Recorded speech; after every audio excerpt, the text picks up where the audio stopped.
Hey folks, today we're continuing our journey to the top through the top 15 topics that I found through researching LinkedIn job descriptions. Although some of them I don't really agree with how low they're in the priority list, but it is what it is. So today we're going to focus on number 12, Terraform. I can't believe it's number 12 because generally speaking, nowadays Terraform is probably going to be one of the top five topics. But based on research on LinkedIn job description, that this is how it showed up. So today's question is, how does Terraform handle dependencies between resources, and what techniques can you use to ensure the correct order of resource creation? Okay, so before I get to the answer, just a reminder that my career advisor, Floyd Spencer, is giving away 1 hour free session with him. You can sign up here on his website. uh, yeah, take advantage of that because he's helped me for years in my career.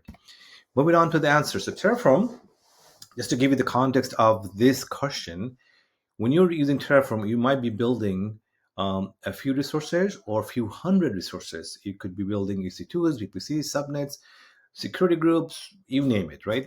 And a lot of times you can't, there are dependencies. You can't build resource B until resource A is completely built and available.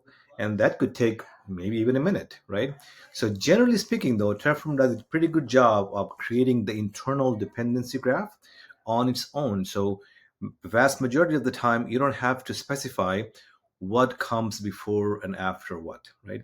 But sometimes it's not perfect. So you would run into situations where you're creating a resource B, you're starting to create resource B, but resource A hasn't been created fully yet. In which case, you can use something called depends on clause in the Terraform configuration block. You can say this resource depends on this resource. That means until resource A has been fully created and available, Terraform is not even going to try to create resource B, ensuring that resource B creation does not fail. Okay, I hope that was useful to you, and I will see you in the next video.